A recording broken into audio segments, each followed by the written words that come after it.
interior, dialogando con tu alma, tratando de provocar en ti una respuesta de fe.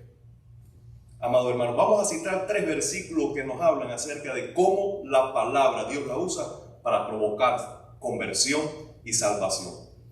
La primera es en Efesios capítulo 1, versículo 3. Somos salvos al escuchar la palabra. En él, también ustedes, cuando oyeron el mensaje de verdad, ese mensaje de verdad es el evangelio que les trajo la salvación, y lo creyeron, fueron marcados por el sello que es el Espíritu Santo prometido. Mira, amado hermano, cómo es el proceso claro y sencillo de la conversión. Nosotros estamos muertos en nuestros delitos y pecados. Llega a nosotros la palabra del evangelio, que es la verdad. Nosotros creemos en la verdad y entonces somos salvados de nuestros pecados, salvados de la ira eterna, y entonces recibimos el Espíritu de Dios que nos adopta como hijos suyos amados. Pero todo esto vino porque Dios habló. En esto encontramos un paralelo increíble con la creación. Génesis capítulo 1, versículo 1 y 2 dice: en el principio creó Dios los cielos y la tierra estaba desordenada y vacía, y el Espíritu de Dios se movía sobre la faz de las aguas. Y dijo Dios: sea la luz, y fue la luz. Amado hermano, antes que Dios hablara, había caos en la tierra. No había un orden, no había propósito, no había diseño, la creación estaba incompleta. Pero cuando Dios habló, la luz fue y comenzó todo el diseño de una creación preciosa. Lo mismo sucede en nuestra alma. El pecado ha quebrantado el orden perfecto de Dios en el alma.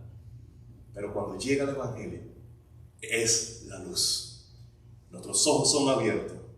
Y entonces Él comienza a crear en nosotros nuevas actitudes, nuevas convicciones, nuevas creencias, nuevos hábitos. Somos una nueva creación por la palabra. Lo segundo, la palabra nos hace renacer de nuevo. En Santiago capítulo 1, versículo 18, dice: por su voluntad nos hizo nacer mediante la palabra de verdad, para que fuéramos como los primeros y mejores frutos de su creación. Es la palabra lo que nos hace nacer de nuevo. Leemos un versículo más. Vamos a leer Romanos capítulo 10, versículo 17, que es el primer versículo que tienen allí, que le pasé por alto. Dice que la fe viene por el oír, y el oír por la palabra de Dios. Aunque este tema ya lo hemos tocado otras veces, creo que es necesario seguir subrayando. La palabra de Dios es necesaria para provocar en el hombre fe. Porque el hombre es salvo por la fe, solo por la fe, independiente a las obras. Pero fe, ¿en qué? ¿Fe en quién? Porque la fe sola, o la fe, pura fe, no salva. Sino lo que salva es la fe genuina, puesta en la persona correcta. ¿No es cierto? Porque ¿cuántas personas tienen fe en este mundo? Sin embargo, no han sido salvados. ¿Por qué? Porque su fe no es correcta, o su fe no está puesta en el lugar o en la persona idónea. Entonces, ¿cómo podemos saber nosotros en quién creer? ¿Quién es el Dios verdadero? ¿Y cómo tener una relación con Él? ¿Viendo los cielos? No. Viendo los cielos solo podemos saber que Dios existe, que hay un creador. Pero ¿cómo es el creador? ¿Cómo podemos relacionarnos con Él? ¿Cómo podemos responder a Él? ¿Cuáles son sus demandas? ¿Cómo podemos agradarle? Es necesario la palabra de Dios. Por eso, cuando escuchamos la palabra provoca, crea fe en el corazón para confiar en Él y obedecerle. En esto hay algo extraordinario, hermano. La palabra de Dios no solo nos dice quién es Dios y cómo relacionarnos con Él, sino que crea la fuerza, la convicción, la energía, el poder para hacerlo. Por eso en Filipenses dice que Dios es el que produce en nosotros tanto el querer como el hacer por su buena voluntad. Cuando tú escuchas un mensaje, un estudio bíblico, en la radio, aquí presente, en cualquier lugar, y es palabra de Dios, esa palabra te trae convencimiento, pero al mismo tiempo te trae poder espiritual para responder y obedecer. Por eso la salvación viene por la palabra, el crecimiento viene de la palabra, la santificación es por la palabra. La palabra es fundamental. Por medio de ella entramos en el reino, crecemos en el reino y nos reproducimos en el reino. Esto nos lleva a la segunda verdad, y es esta. Para crecer en el reino de Dios, debemos ser responsables con la palabra que nos siembra. Y quiero aquí subrayar, responsables. Debemos ser responsables con la palabra que nos siembra. Amado hermano, el sembrador aquí representa a Cristo, quien está predicando el reino. Es decir, si dependiera del sembrador, la cosecha iba a ser ¿cómo? Buena, porque tenemos el mejor de los sembradores, que es Cristo. Ahora, si dependiera de la semilla, la cosecha ¿cómo fuera? Abundante. ¿Por qué? Porque la semilla es buena. Ahora, ¿por qué entonces, teniendo un mismo sembrador y una misma semilla, no se da el mismo resultado en cada uno de los terrenos? Porque es responsabilidad de los terrenos recibir la semilla y dar fruto.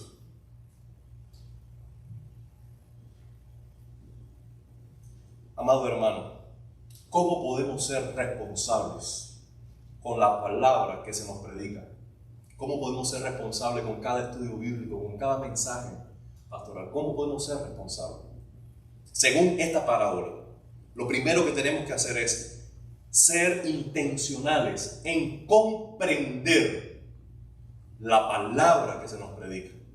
En comprender. ¿Por qué las semillas vinieron y se llevaron las aves vinieron y se llevaron la semilla? Porque había quedado junto al camino. Dice Jesús mismo, interpretando su propia parábola, que esas son las personas que no entienden, que escuchan, pero no entienden. Es cierto que parte del crecimiento espiritual es el no entender algunas cosas, pero que después las vas a comprender. ¿No es verdad? Todos hemos estado ahí.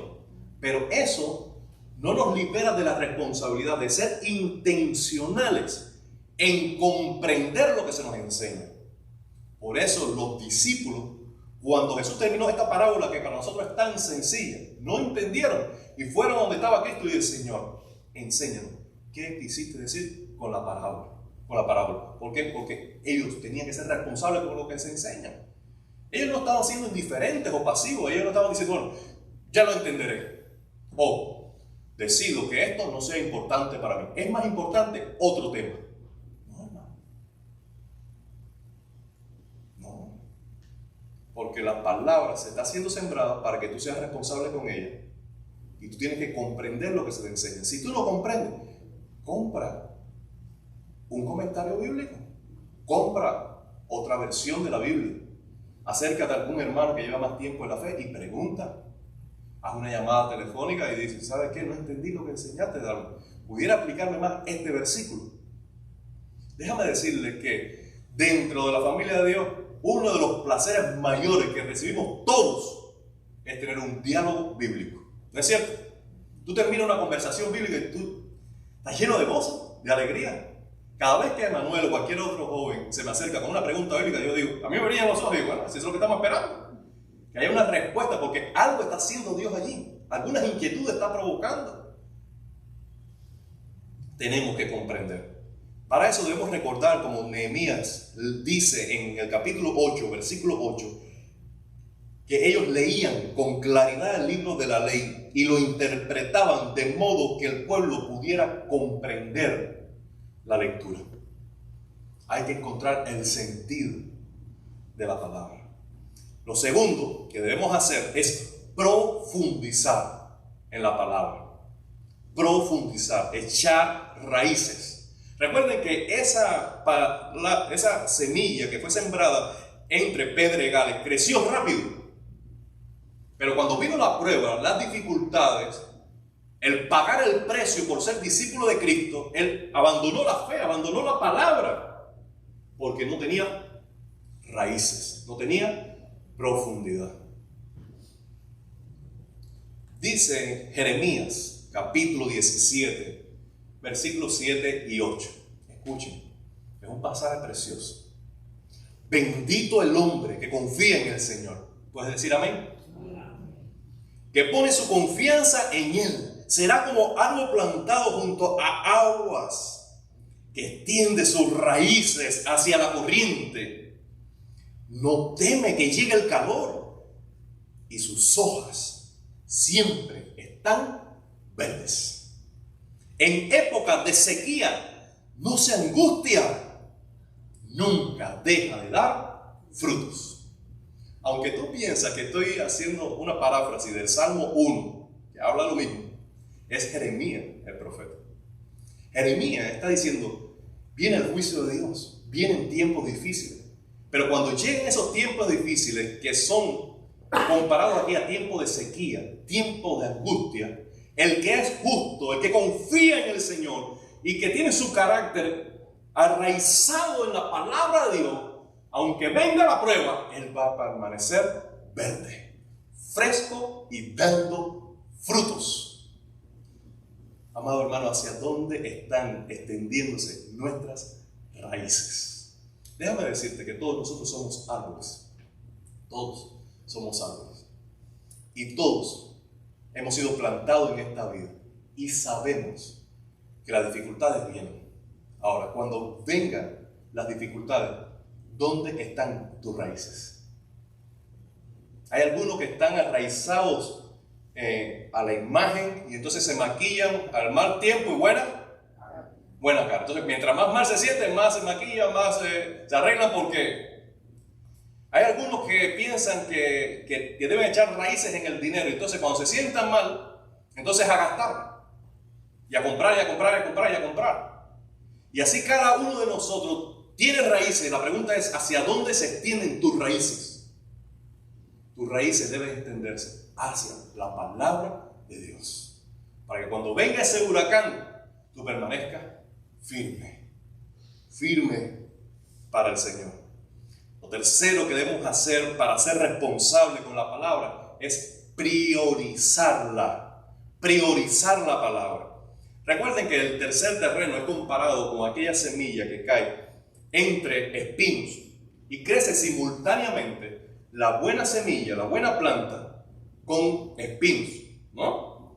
Bueno, ¿qué cosas son los espinos? Dicen que son las preocupaciones de esta vida, los afanes. Amado hermano, no sé tú, pero a veces esos afanes vienen como un torrente, como una cascada, como una catarata, levantándome en la mañana. Cuando yo me levanto en la mañana, viene como de golpe todo lo que tengo que hacer en el día. Tengo que hacer esto, tengo que hacer esto. Y empieza a abrumarse el corazón por los afanes de la vida.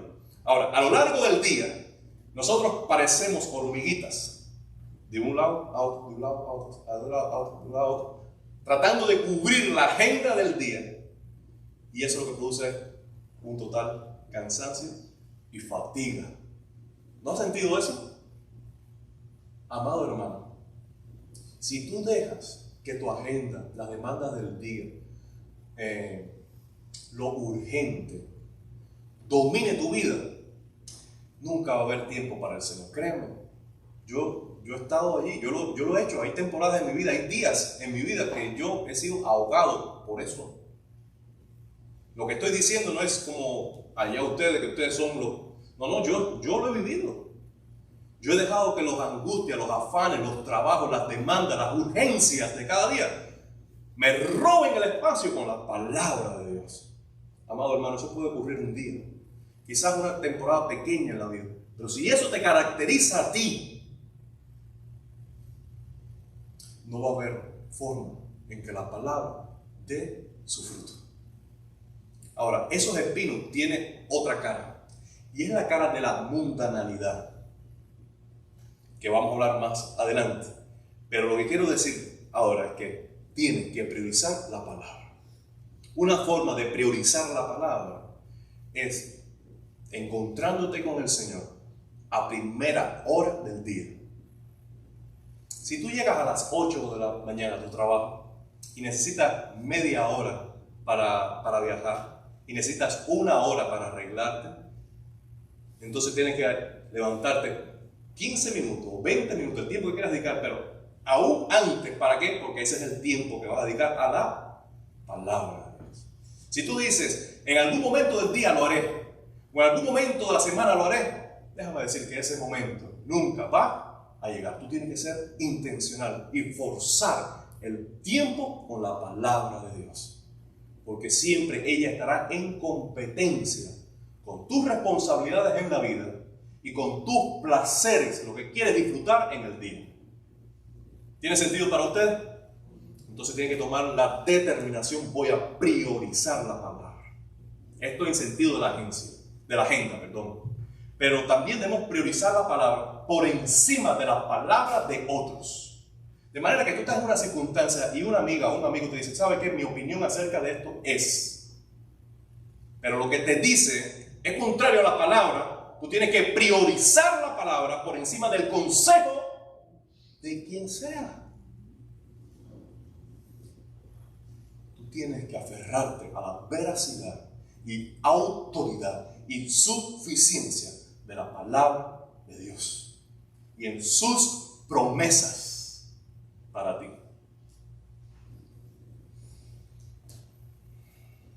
Hay 3 enemigos. Número 3. Enemigos que tenemos en común al relacionarnos con la palabra. El primero es el diablo. Jesús mismo dice: esas aves que vienen a comer la semilla que está en el camino es el diablo. Amado hermano, saliendo de aquí del templo, ya el diablo está presto, dispuesto a robarte la palabra que se te está sembrando ahora mismo. Si saliendo de aquí tú tienes un disgusto en el tráfico, tú llegas a la casa hablando del disgusto de que se atravesó en el tráfico y no de la palabra que recibiste en el templo. Si durante la semana tienes un disgusto con el jefe y el jefe te da una cañona y te obliga a llegar más temprano, ya tú estás con la matraquilla del jefe que tengo que llegar más temprano y te olvidas que tienes que levantarte más temprano aún para tener encuentro con la palabra. ¿Por qué? Porque el diablo siempre quiere robar la palabra de tu corazón. El Señor puede darte una palabra y esa palabra puede provocarte fe en medio de una circunstancia difícil, una enfermedad, una crisis, y tú la crees y la sostienes. Después viene un pájaro de mal agüero a decirte un cuento, a robarte la fe, la esperanza, a descargarte incredulidad. Y si tú recibes esa mala palabra, ya te comieron la semilla. Amado hermano, ya hay gente que vive para esto. No le pagan un centavo para que lo hagan. Lo hacen de gratis, pero viven para esto. ¿Tú crees que Dios te va a sanar y viene otro y dice: oh, eso es malo? ¿Tú crees que Dios va a abrir una puerta y dice: ¿sabe qué? Eso está difícil. ¿Tú crees? Voy a tener un buen día, el Señor está conmigo, me va a usar, me va a bendecir. Y tú dices: mira. Y te roban la fe y la palabra. Amado, sacude a todas esas aves tiñosas en tu vida y créele a Dios por encima de todas las cosas. ¿Puedes decir amén? Amén. Hay 3 enemigos: el diablo. Segundo, la superficialidad. Y en esto quiero llamar la atención, hermano. Vivimos en una época en que la profundidad en el diálogo y en el debate está desestimada. Es la mejor palabra que puedo usar. Es decir, a la gente no le importa tener una conversación pensante con otro. No le importa. Por ejemplo, Eliane estuvo un tiempo viendo videos y que yo también estaba recomendando videos acerca del debate pro-life, pro-vida, el debate en cuanto a si es lícito o no el aborto. Amado hermano, cuando pastores y hermanos en Cristo comienzan a dialogar con esta sociedad a favor de la vida, llega el momento, muy temprano, en que la gente no tiene respuesta. La gente no tiene argumento, no tiene la verdad de su parte, por tanto se están atados de pie y mano. Ahora, cuando se dan cuenta que no tienen argumento, entonces ahí dan lugar a la chancleterismo y a la vulgaridad. Ya, porque no le quedan más argumentos. Ahora es a gritar, ahora es a ofender, ahora es a burlarse, y con mi cuerpo yo lo que quiera. Dime un argumento, dialoga, piensa, por favor. No puede. No puede. Nosotros como creyentes no podemos asumir la palabra de Dios con tal superficialidad. Amado hermano, el momento de la palabra no es un momento solo para chiste. Podemos hacer un chiste, pero no es para chiste. El momento con la palabra no es un momento para entretenerle. Dice Pablo que en los últimos tiempos, una característica de que hemos llegado a los últimos tiempos es que vendrán maestros que enseñarán lo que las personas quieren oír. Y esto hace crecer cualquier grupo. No puedo llamar a eso iglesia, pero puede hacer crecer cualquier grupo. Amado hermano, si invitamos aquí un humorista, Alexis Pérez o cualquier humorista, hermano, esto se va a llenar, pero no somos iglesia. ¿Entienden? Porque la iglesia es el grupo de personas, de creyentes, que está fundamentada sobre la doctrina de los apóstoles. Por tanto, nosotros tenemos que tomar la palabra y el momento de estudiarla y el momento de la predicación con seriedad y dar lugar a reflexionar, a pensar, a argumentar. Y cuando el debate o el diálogo o la enseñanza se convierte un poquito tenso, un poquito difícil, hermano, no cierre la puerta, no cuelgue, por favor, resiste un poquito allí. Sigue prestando atención, porque según tú pienses más la palabra entonces va a renovar tu pensamiento, y al renovar tu pensamiento tú vas a tener esperanza de ser transformado en tu voluntad para agradar a Dios. Lo otro es maquillaje, es estética cristiana. Pero el verdadero cambio viene cuando pensamos la palabra. ¿Tiene sentido para usted? Por tanto, amado hermano, el último enemigo es la mundanalidad. Y son los placeres que provoca el pecado en el mundo. Voy a saltar esto para ir al último punto. Número 4. Y final, la palabra se siembra para que demos fruto. Todo sembrador riega la semilla con la esperanza de recibir una cosecha. Si un sembrador consigue una buena semilla, un saco, un quintal, 100 kilogramos de una buena semilla, él tiene dos alternativas. O la deja y se la come y está garantizado la comida, o se arriesga con la fe, con la esperanza de que al sembrar va a cosechar más, va a devolverse multiplicada la semilla. Amado hermano, ¿para qué Dios nos siembra la palabra? Para que nosotros demos fruto. El primer fruto que Dios quiere que tú produzcas es un carácter más semejante a Cristo.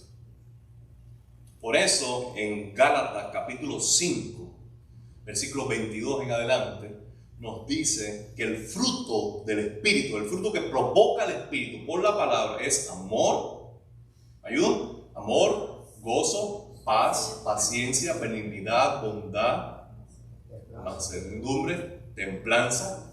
Contra esas cosas no hay una ley.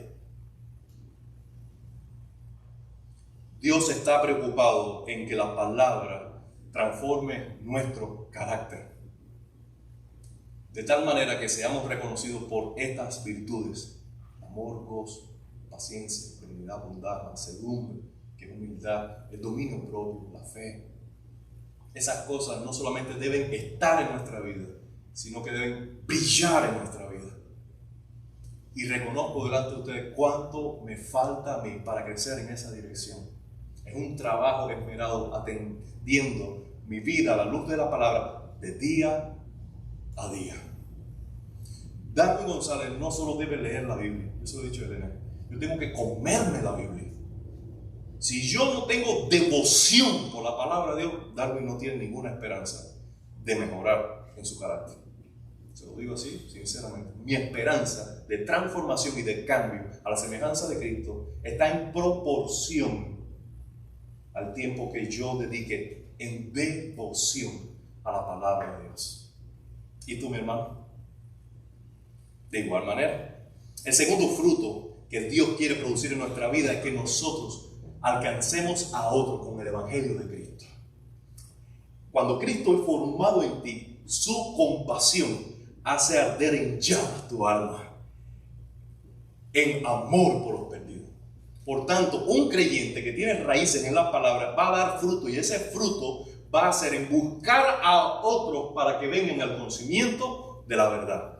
Tú recibes una semilla, esa semilla es sembrada, echas raíces, creces y da fruto, y el fruto que da es una semilla para ser sembrada también en otros.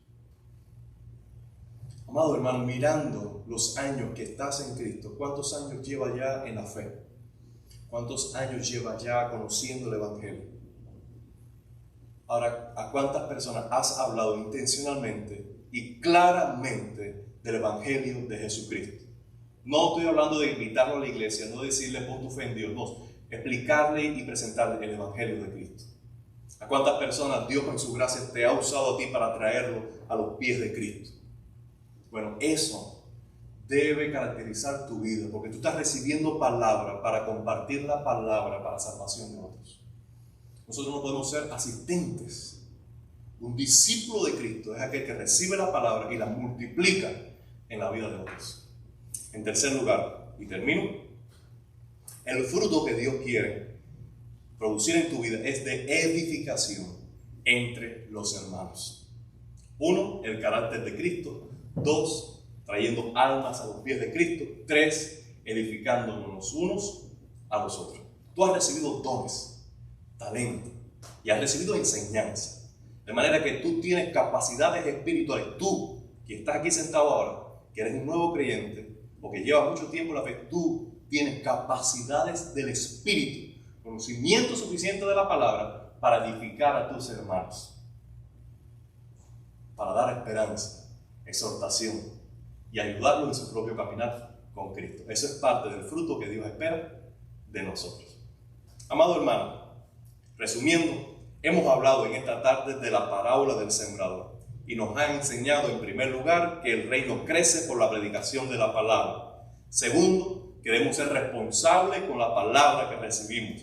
Tercero, que tenemos enemigos comunes de esa palabra. Y cuarto, que nosotros tenemos que dar fruto en respuesta a la semilla que hemos recibido. Alguna nota que quiero dejar al final es que, miren, se sembró mucho y se recibió solamente 1/4 de lo sembrado. De 4 terrenos, solo 1 dio fruto. Pero ese 1 que dio fruto, al mismo tiempo dio 3 diferentes porciones. 1/30, 1/60 y 1/100 por uno. Ahora, tú que eres ahora el sembrador contemporáneo, no debes preocuparte porque 3 terrenos no dieron fruto. No debes preocuparte porque al dar fruto uno dan a 30, uno dan a 60 y uno dan a 100.